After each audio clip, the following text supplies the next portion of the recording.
Hi everybody, it's meteorologist Joe Cioffi. It is Wednesday, 6 p.m. Eastern Time, February 28th, 2018, as we continue to watch this rather amazing weather scenario that's playing out across the mid-Atlantic and the Northeast with this coastal storm that's going to develop. And we're going to start with the watches and that are up, because there are a ton of them. And let me just bring this up. The U.S. map today, definitely very, very busy here. So in the Northeast, front and center, and I'll bring that up first, and then we'll slide over to the West. But we've got winter storm watches up for much of western, southern, and north central New York State, extending into northeastern Pennsylvania. They've actually expanded the winter storm watch in northeastern Pennsylvania. They added a half a dozen additional counties and moved it to the New Jersey border. We have flood watches up for Massachusetts, Connecticut, southeast New York, Long Island, all of New Jersey, except for Sussex County in the northwestern corner, extending southward from there. We also have, in the lighter green, coastal flood watches up from Delaware right up into southern New England and even into southeastern New England. And high wind watches are up as well across western Virginia, Maryland, Delaware, up through New Jersey, at least through central New Jersey, Long Island, New York City, the southern areas of the Hudson Valley, and through much of coastal Connecticut. Much of this doesn't really take effect until Friday morning, so it's not something that is going to be taking effect immediately. In the West, also very busy with wintry weather, thanks to a deep trough in the western part of the United States. A slew of winter storm warnings up for northeastern California into southern Oregon, and also in through northwestern California on into southern Oregon there. A peppering of winter storm warnings throughout Oregon and into Washington State. You've got more back through a number of counties in Idaho and in through eastern and northeastern Nevada. Winter storm watches up for northern Utah and eastern Idaho. So quite busy indeed. And you can see, by the way, we do have these flood watches that extend from the Tennessee Valley, southern Kentucky, Tennessee, northern Alabama, northernmost Georgia, south and west across into Arkansas, northern Louisiana, northern Miss, and on up into northeastern Texas. So all of this is with this energy that is coming out of the southwest, going to be making for some very, very busy times indeed. Let me bring up the radar first off. And there's some lead moisture that's coming into the Northeast. There's actually a cold front that's weakening and falling apart with these showers that are moving across upstate New York and in through Pennsylvania. There are a couple of scattered showers might make it through the area this evening before they all die out, but they are of little consequence, and nothing of any real consequence is going to happen here until tomorrow night. That's when the rain gets underway. I'm going to bring up the NAM model and put that front and center here, because this is the model that is basically driving forecasters crazy this afternoon. Everybody's got it in the back of their mind how well the NAM model did with the snowfall a couple of weeks ago on a Saturday afternoon, where other models were too warm, or if they were cold, they didn't turn cold until it was too late. And we wonder again whether this is going to be of a similar situation.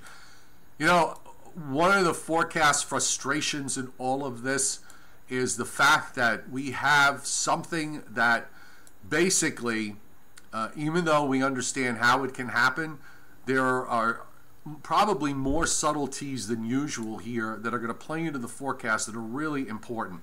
And I honestly do not know. I don't know when we'll know with regards to snow amounts, at least until maybe up until the last minute or while it's actually happening, because how the dynamics play out key. And you know, the NAM is showing something that happens a lot of times in situations like this where the cold air collapses faster. The upper air dynamics have a much stronger influence on the bottom of the atmosphere, and you wind up changing to snow sooner than you otherwise would. But there were a couple other things that I'm going to show you what I mean by this. So let's run out the new NAM, which was colder than the old NAM, which was colder than the NAM before that and the one before that.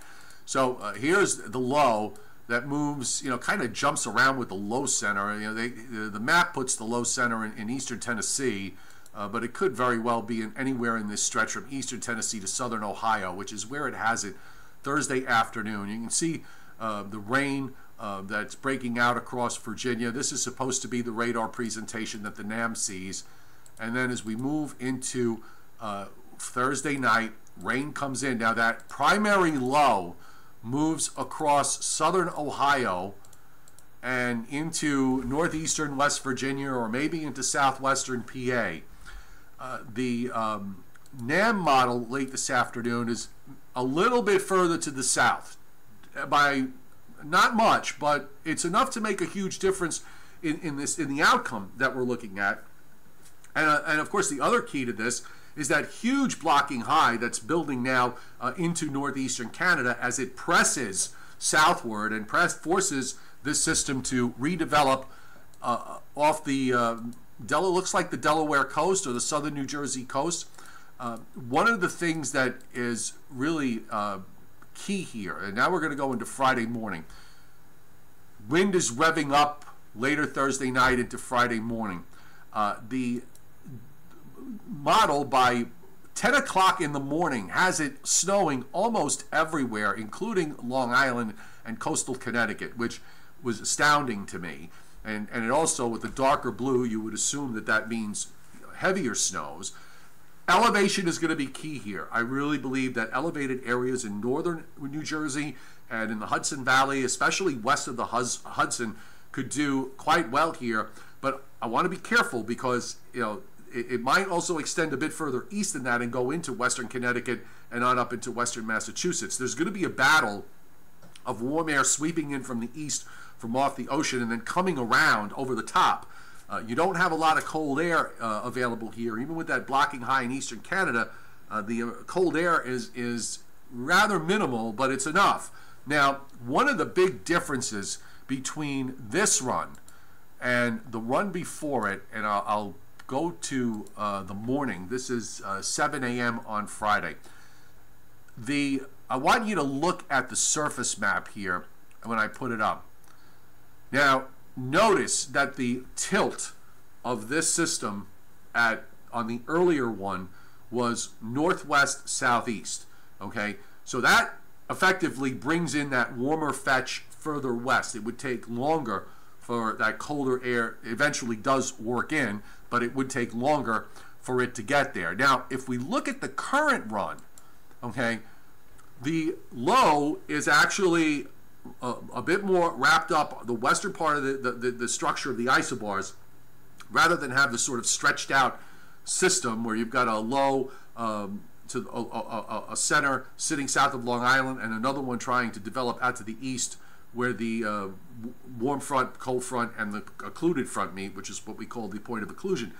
On this run, that main low is still sitting south of Long Island. The model seems to be putting more emphasis in that. And notice the tilt of this. The tilt is more east-west. And what that does is that it allows colder air to drain more efficiently from upstate New York and from New England. However much cold air there actually is. The warm air trying to come in from off the ocean is going to be there for a while if the upper air dynamics can overcome it, and this run of the NAM model says that it can, then you could be seeing rain changing over to snow even in coastal areas. In fact, we'll bring you up closer and we'll put I'm going to use the positive snow growth. Now look, I'm going to tell you, at this point with what's happening, I can almost make the case, I think I couldn't blame anyone for whatever they forecast out of this You got to put in some snow, but I mean, what do you do with amounts? I don't know. You can't really see topography on this map, so it's quite conceivable that you could have areas where there isn't much elevation wind up with very little, and then if you are, you know, somewhere where you can get to 1,000 feet or, you know, 1,000 feet above sea level, then, you know, you might be talking up there, you could be 6, 7, 8 inches or more. You can see how the NAM sees its world on the positive change on the snow growth map. I want to go with the NAM 3 kilometer also and play it out to the end. And you can see on the positive snow growth side, does pretty well with the snow. Another development this afternoon too is the NAM 3 kilometer up until this morning's run was actually warmer than the 12, and now this run has gotten colder versus its prior run, and suddenly it's showing some accumulating snows near the coast. I actually don't. I'd actually kind of like the look of the NAM accumulation forecast on the 3 kilometer versus the 12 to some degree. I think this would be a situation where, you, at least from what we're seeing right now, you would have to favor the heavy snows to be west of the Hudson River. So that would mean for elevated areas, certainly in Rockland, Orange County, on up through western areas of the Hudson Valley, the Catskills, northwest New Jersey, north and west of 287. And, you know, as that low drops southward, you certainly could make a case for accumulating snows even in the parts of southeastern Pennsylvania and southern New Jersey. It's very, very fluid here, folks. We could very, you know, these intricacies that we're dealing with are so important in this particular case. With these spring systems, it's always tough. I mean, look at the, I'm bringing up the 5,000 foot temperature, and you can see how tenuous it is because, at least on the 3 kilometer NAM, there's your low offshore. The light blue is below freezing. And even though it does make it to the coastline, you do see pockets where it's above freezing to the west. So this could be a situation where if you get intensity of the precip, it will fall as wet snow. When that intensity lightens up, it will go back to a mix or maybe even some rain. So the dynamics and the intensity are going to be key here. And even as we move into early Saturday morning, the colder air in the upper atmosphere kind of thins out a little bit because of that ocean flow at not just at low levels but further up, having some impact. You could see the wind barbs here are all northeast coming in off the Atlantic into New England. If they're more northerly, that would drag down probably some colder air, but there's pockets of warm air going all the way up into the Hudson Valley. The 12 kilometer NAM, even this one, notice large area above zero here at 1 o'clock in the morning. So even though the model does show snow, it's not, you know, it's not the most efficient looking upper air when it comes to the cold. It's okay when you go into late Friday afternoon into Friday night, but after 10 o'clock Friday night, you get that little pocket of warm air, and if you follow it along, that actually comes in from off the New England coast. You see it there into New England and then drops down right at about 1 o'clock in the morning before it goes out. And then you get a shot of cold air coming in from the northeast. That's the block. That is the block now finally exerting its full influence in the upper low that's moving out to the east. And you get the colder air, at least at that level of the atmosphere, starts to come into play. Rainfall totals are going to be substantial. So certainly the flood warning is the flood watch is justified. The GFS, the NAM generating basically a fairly large area of 2 to 3 inch rainfalls and even higher. The GFS is not that different, also 2 to 3 inch rainfalls over a very large area. The GFS is snow map, by the way, because this is the warmest of all the models. Really doesn't do very much along the coast. You have to go into northwestern New Jersey before you start to see some snows. There's an argument to be made that this is not out of the question. Okay, I would probably, you know, in my forecast and in my idea, I'd like to put that the western edge at the very least out back to about the Hudson River, New York City, and then maybe west of the Garden State Parkway going north-south, given what we have. But again, let me emphasize that, we're talking a pretty tenuous situation here, forecast-wise, and we're going to be very, very active and busy in the next day and a half. I really think that the answer to that snow question isn't going to come for quite a while. Meanwhile, the West continues to get generally pounded with heavy snows. The mountains of California, all of the Northwest, even the coast, getting some snow over the next 7 days. Although this is all front-end loaded, you probably the next 5 days is good. Also, the next system coming out into the northern plains and upper Midwest. And by the way, let's look at the long range, because this block, which many people didn't believe it, but it did happen. The NAO finally did show up, and it remains off the wall negative, by the way. Let me back this up. Now, the big blocking high, and we are at this is just about what the model has for 7 this evening. There's the big blocking high. You're starting to see the energy coming out from the west. There's the trough that cuts off the New Jersey coast as that high pushes in to northeastern Canada. Now, it begins to weaken, but even though it is weakening, if you notice, the brighter oranges and reds still remain. Higher than normal heights and pressures continue over eastern Canada. Even though the actual upper high is not there, it is still in a bit of a blocky mode. You've got that jet way to the south, and you've got these systems undercutting what's up in eastern Canada. Actually, there is a little bit of a blocking high sitting south of James Bay early next week. So that's going to force the next 2 systems to try to go underneath. And the models are actually showing another system along the East Coast around March 7th and 8th. And if you remember, I'm not trying to toot my own horn here, not at all. But if you remember, when we were looking at the teleconnections back a couple of days ago and before, that was the point where we were going to see the NAO start rising toward neutral and the PNA starting to rise toward the neutral line. And that, I think, opens the door for the possibility of one and maybe even a second event behind that in the long range. So the pattern looks pretty active for the next 2 weeks here. We're going to get opportunities here for more snow going into the middle part of March. So,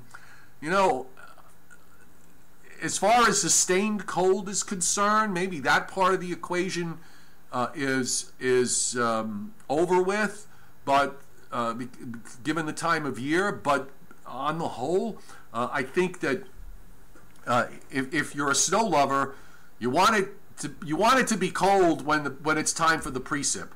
Who cares when it's dry? Okay, but you want it to be cold with the time of the precip, and in this type of a pattern, in a late winter, early spring blocking pattern like this, you could certainly have that. So I'm thinking we could have some chances here going forward in the next couple of weeks, and this is why, if it winds up being this way, this is why it is really foolhardy to make long-range assertions on things. If you look back 2 weeks ago when we started to see the block come in play, I don't know that we saw necessarily this type of setup that we have for tomorrow. And even as maybe going back a week ago, there was still a lot of uncertainty regarding that. But what I'm getting at is, even sometimes in dire patterns, which I suppose you could argue that for a good chunk of February that was the case, that even in dire patterns you can find a way, you snow lovers can see how it finds a way sometimes to do it. And now we've got a blocking pattern. It might not be the most ideal blocking pattern because you don't have a good connection of cold air, but you do have some connection of cold air here in the longer term, in spite of the fact that that Pacific North America index is still a bit of a mess. Apparently there's enough of the NAO is in play where it's not mattering that much. Now, let me jump over to Europe, because I'm going to say something in just utter frustration, and that is, I was reading the forecasts some of the forecasts and some of the news stories regarding this. And they're going for up to 2 feet of snow over parts of England and Scotland, and particularly in southeastern England. They're making some very bullish noise here. And you know, what's astounding to me is this is the first time where I've really kind of exercised some forecasting knowledge of you know, trying to get a handle of what goes on over there, not having really much experience at all with the European side and how things work. And here I was a week ago pointing to the possibility of some hefty snows for England and parts of Ireland and Wales and parts of, you know, northwestern Europe. And I basically hadn't wavered on that forecast all along, and it's working out almost exactly to plan. I should have it this easy when I'm doing it for my own general area in the New York area. So here's the upper air late this afternoon. You've got this deep trough, the easterly flow in the upper atmosphere across northern Siberia, back over through Scandinavia, and then coming over the top. So you got cold air and these feeders that are coming in off the North Sea. But now we're going to start to see a trough swing around, and you see it here, that blue arm that goes east-west. That is a pretty strong trough that's lifting northward into the cold air, and as a result, this is going to produce a pretty substantial snowfall across England, Scotland, and parts of Ireland. We'll show you how it looks on the surface map here. The streamers going into this evening. There's your low east of Portugal. We'll see how it handles it. And you see it there, that 987 low east of the coast of France. Heavy snow and sleet moving into southern England. There's a pretty solid band that rolls in. And then the low kind of meanders out to the east as the cold air sort of fights it for a while. But an ample amount of precipitation here that's going to occur. And when we look at their snowfall totals, which I will bring up as soon as I can see it where it is. There it is. My eyes are not working as well as they should. But you can see it. You're talking anywhere from some places 10 to 20 centimeters of snow, some places less. Also, more snow up and down. Let me see if this is front-end loaded for Italy. When is it coming? It looks like it's front-end loaded. So it looks like this is for tonight into tomorrow morning. I wonder if it's going to snow in Rome again. Why don't we look at the surface map and take a look and see if it shows it. You know, one of the things I've noticed is that I guess because of topography, I'm not exactly sure. There's sometimes the GFS shows rain in places where it winds up being snow, and you can see the rain in Italy here. This is for Friday, but it has snow showing up as snow sooner than that. So there might be some topography issues at play here that the model may have a difficult time with or not. Again, I'm not as well versed as I probably should be with regards to this, but all in all, just a really amazing pattern that we are in, that we are seeing, not just here in the United States, but across the Northern Hemisphere and on up across the pond. Just astounding. Okay, so let me first off say thanks to Nick Cortese and Jason Schaefer. Thank you very much for hitting the super chat tonight. Really appreciate it. David Schwartz, Rome does have no clue what to do with the snow. They had to call out the army to get rid of it, which is hilarious. Let's see. We got Raymond talking about thunderstorms. Ooh, the door has opened. I wonder who could this be? Sorry about that. Special guest star. I was trying to... Joe Rayo has now joined us. I was trying to update my Facebook page to account for these little bitty showers that have decided to cross through parts of the lower... Yes, they were rude, weren't they? Yes, they were. Joe, I spent a lot of time tonight on the NAM model, and I'm going to bring it back up again because I'd like to get your opinion on all of this, because given the fact that we're dealing with marginal cold air, elevation's going to be a big deal.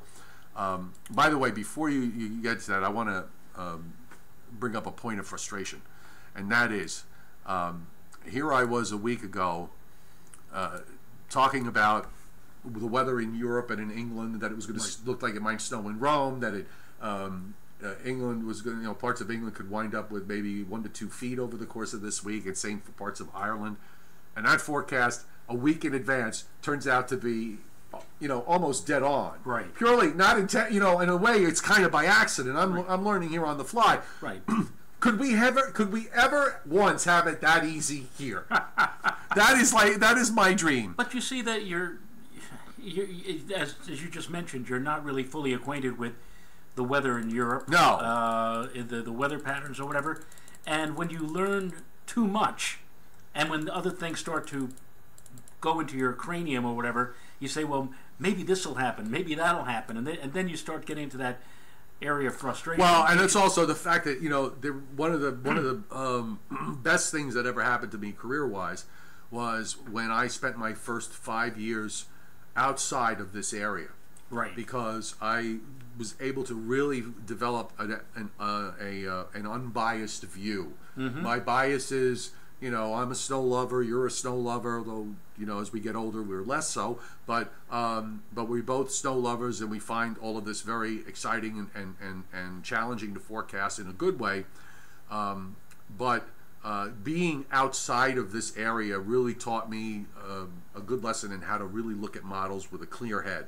Right. And that stayed with me. So maybe that helped me in Europe and in England. Well, that may be true. The thing is that there are forecasters out there who are snow lovers, who do indeed love the very mention of snow. And these guys, I think, sometimes forecast with their heart more than with their head. Right. And that gets in the way of doing it. And you were right. If you're being far outside of the New York metropolitan area during those 4 or 5 years, you're able to look at a pattern and immediately say, boom, this is going to be snow, this is going to be rain, or whatever like that.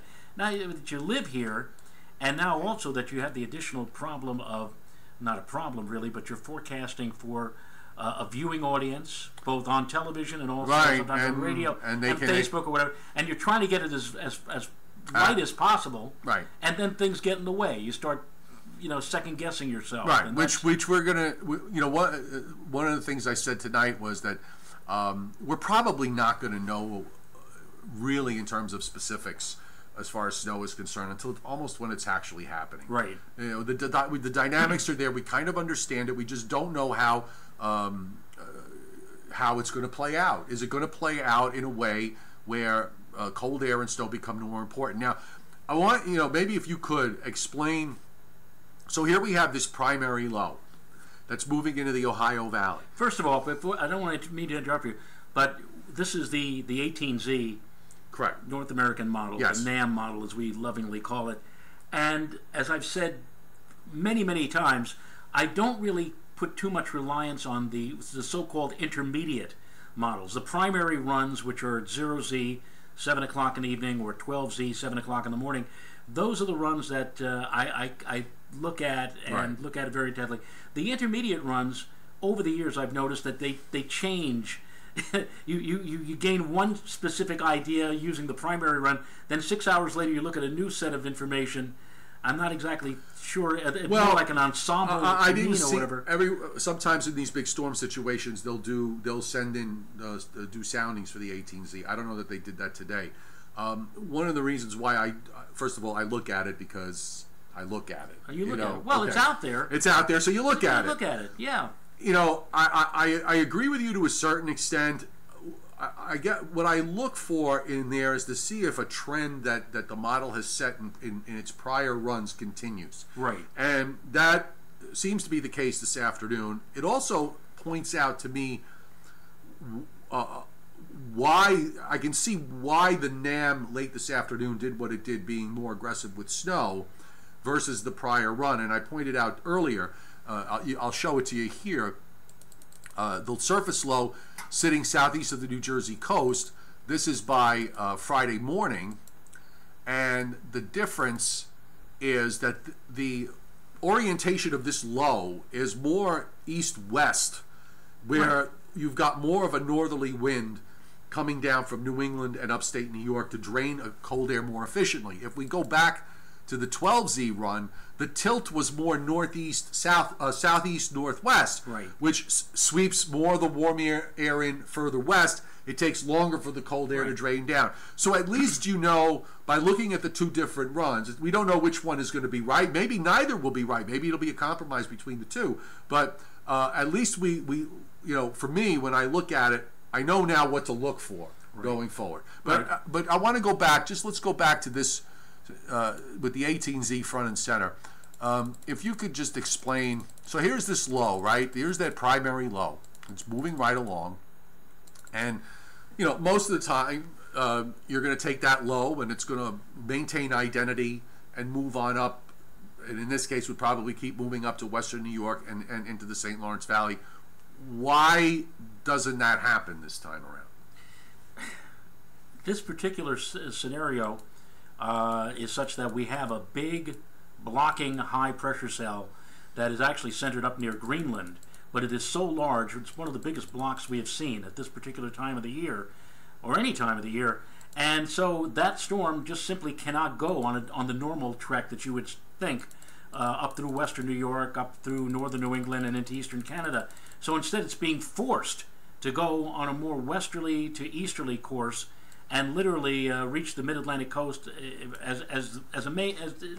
the main primary system gets all the way to the coast before it finally laterals its energy to a second storm. Right, which explodes because all that upper air energy, and you can see it here on the upper air, the 500 millibar, just gets forced to the coastline, and the trough goes negative and cuts off vigorously. Right. The question in terms of the changeover to snow, if it happens, is going to depend on how all these dynamics set up. And by the way, I did notice this when I didn't give it a close look up until a little while ago, and I just want to show you something. When we look at that, we're looking at the 5,000 foot level. I showed this before, but I didn't pick up on the fact that during the night, Friday night, you see how that opens up and warms a little bit? There's actually, you could see the warm air at this level coming in from Maine, and run it forward again. You see there's like a finger that comes down, and this will be a situation where if you get intensity and elevation, I think you're going to see wet snow. Well, when you lose that, you're going to go back to rain or drizzle or a little mix. Well, the reason I think the reason why we get that little finger of milder air is it's also probably a function of the fact that the primary holds together for a longer period of time. The actual primary or first storm system coming into our realm, so to speak, late tomorrow night and early Friday morning, still held together and helping to maintain that milder zone of air. Right. And then we have to wait for the second storm, the one out over the ocean, to develop. That's going to intensify very, very rapidly. And as soon as that happens, that's going to cut off all of that warm air advection and immediately drag that colder air down, screaming and kicking. But it's not so much a geographical dragging of that cold air. We're going to be talking about cold air that is aloft, that is going to be pulled on down to the surface level. I'm not sure how quickly that's going to happen, but that's why elevation is going to play such a big role in this. Places that are, and especially for my zone, the lower Hudson Valley, there are places up in Putnam County, Orange County, that are anywhere from 500 to 1,000 feet above sea level. They're going to be the first ones to see that changeover, whereas in valley spots lower than 500 feet, we'll still be seeing either mixed precipitation or just a cold rain. Right. And that is why I think also, and I mentioned this to you and Addison Green and Brittany Bohr, our meteorologist who work with us in the afternoon, why when you look at a snow map, and you see a lot of the other stations do this as well, and on various websites as well, they show you the numbers and the contours of what and where is going to fall. It's so difficult to do it in this particular scenario. You actually have to mix in a little bit of topography. Sure, if you're 1,000 feet up versus 500 feet versus right on the ground, you could go from nothing to 6 inches in a case So you like just this. cannot draw, for example, those smooth 6-inch lines and 8-inch lines. What you end up doing now when you factor the topography or the altitude in is you see these blotches, so to speak, where a higher elevation might have 8 inches and then another blotch here, 8 inches, and meanwhile other spots have like much less than that. Yeah, exactly. Abedin Durakovic, will there be school closings on Friday in New York City or no? Oh, yeah. Abedin, do your homework. Study for your test, okay? And stop worrying about school closings. In New York City, they very rarely close. You'd really need a massive storm, unless Mayor de Blasio hears about the nor'easter and automatically assumes that we're going to get a ton of snow out of that. I don't know whether or not that's going to happen, but more than likely, I think the schools in New York City, at least, will probably stay open. Southside Boxing, who, by the way, is in the UK, said it stopped snowing. It's still settled, but not that deep. Southside, if you're still on, I'd be curious as to how many, how much did you get in terms of inches? That's one of the things I'm having trouble with, by the way. I've been trying to go through some British news sites and websites trying to find out, okay, how much fell?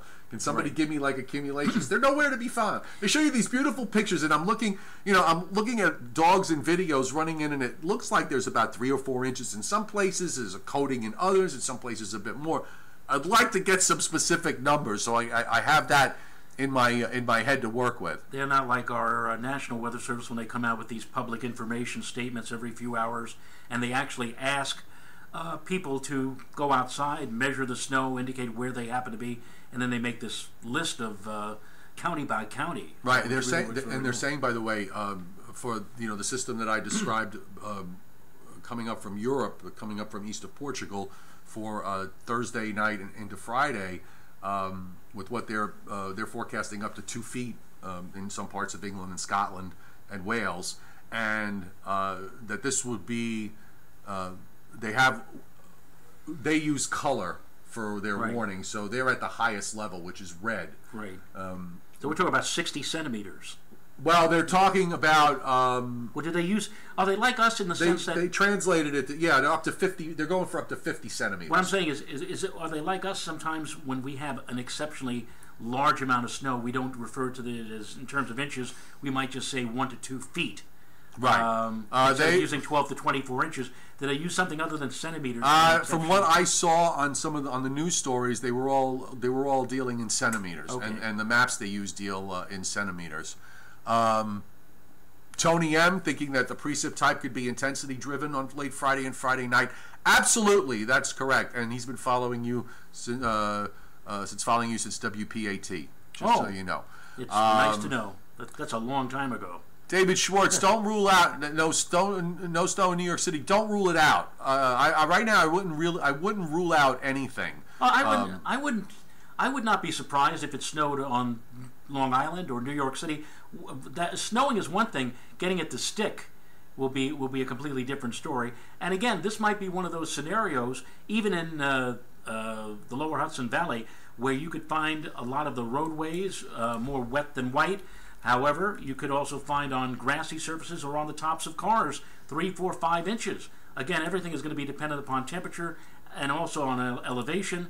But it would not be surprising if some snowflakes ended up coming all the way down into the New York City metropolitan area. Somebody on Facebook asked me just yesterday that how far north do you have to go to see snow? I said, that's not the question. The question is how far south is it going to be coming in this type of pattern.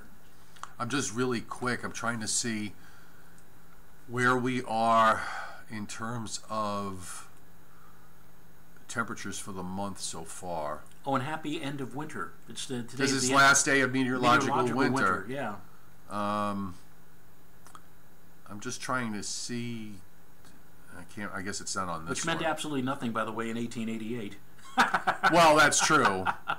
Hey, you got a good blocking pattern with a little cold air. You never know. I'm just trying to see where we are departure-wise this February so far, because I mean it has been warm. I will say that, but I don't really do a very good job of paying attention to the numbers on a day-to-day basis.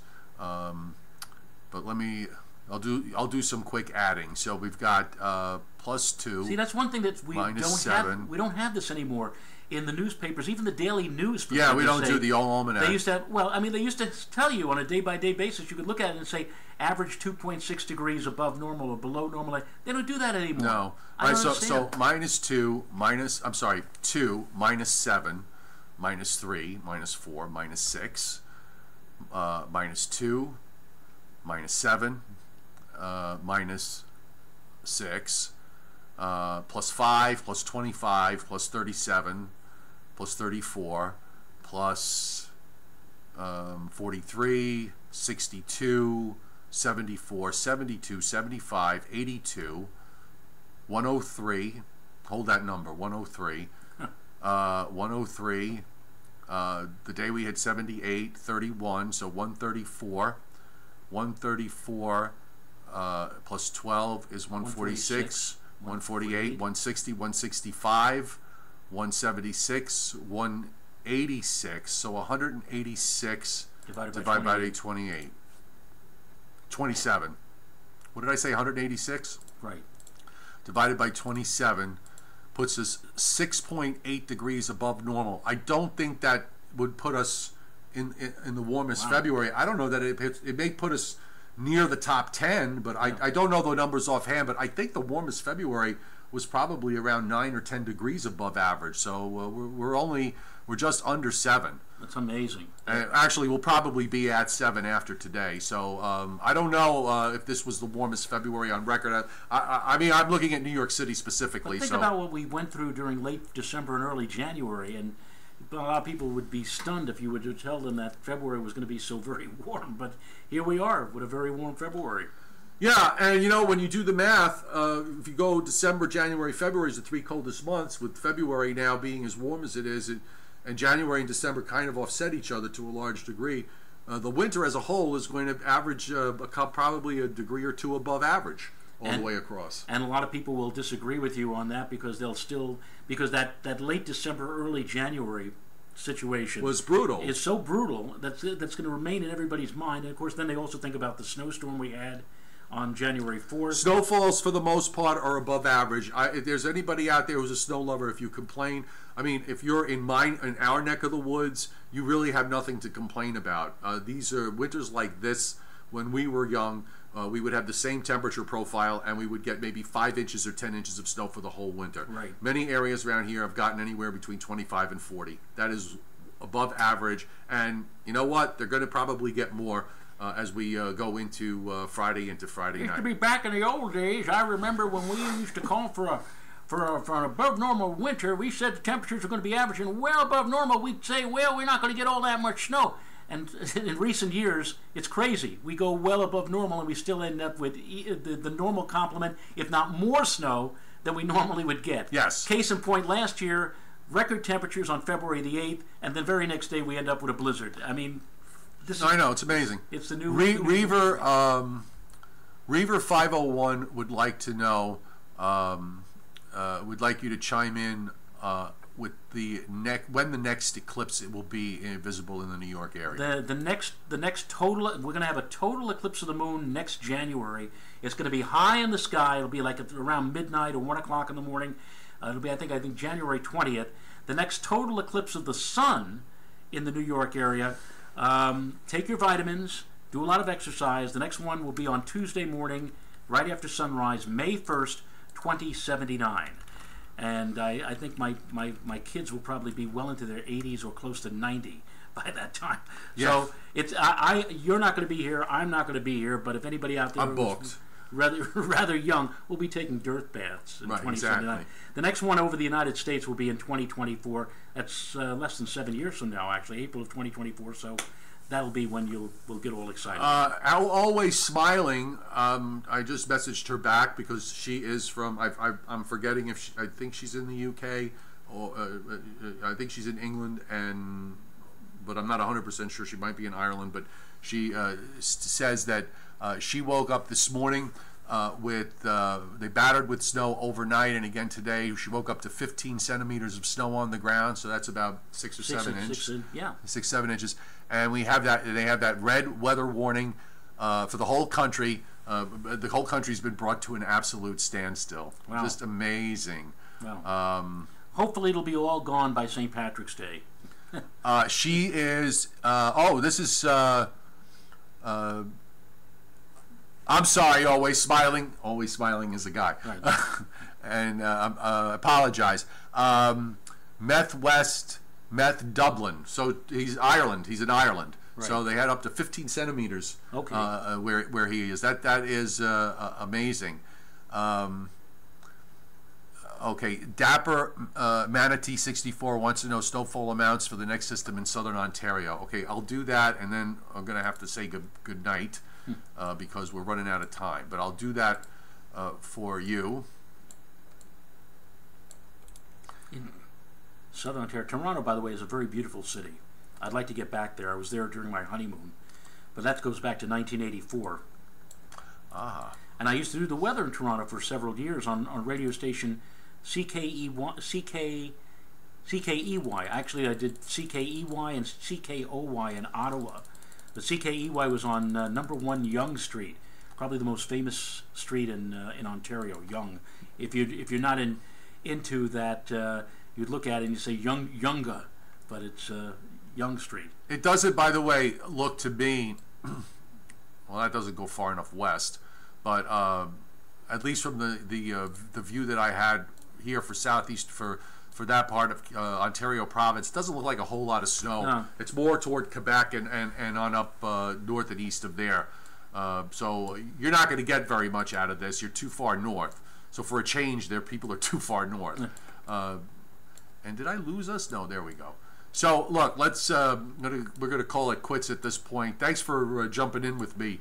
They were asking about you the last couple of days, I'm glad you got the only reason why I was able to do that. The only reason I was late to this session, Joe asked me if I wanted to join in, but I had not had anything except a bowl of Rice Krispies at about 9:30 this morning, and I was running around after my Yorkie during the midday hour, so I hadn't had anything to eat. And I told him, I want to eat something first. So I was glad I was able to join in here. I haven't had my breakfast or my lunch yet. Oh. All right, so folks, here's what we're going to be doing.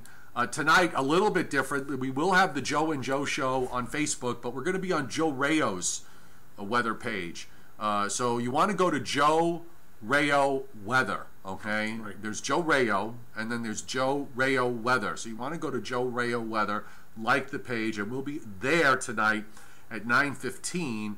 If you can't find it and you're on my page, I'm going to share it back to my page so you can watch it there as well. We're going to try and bring the two audiences together tonight and basically kill two birds with one stone. I've got accumulation snowfall maps, not mine because I'm still chicken. I'm not doing one yet. You can check that out on my website, meteorologistjoechaffee.com. And you can check out New York City doings on with Angry Ben on nycweathernow.com. And of course, by then we will have the new NAM, the new primary NAM, the 0Z run of the NAM by 9:30 or thereabouts. And Joe will even look at his plumes and see how that's working out for all of you snow lovers out there. Yes, the plume de la Brioschi. Yes. I'm just going to end the night by yelling at one of my somebody in my audience. All right, have a great rest of your day. We will see you tomorrow for sure. And again, Facebook tonight, 9:15, Joe Rayo Weather. If you can't find him, you can come to my page.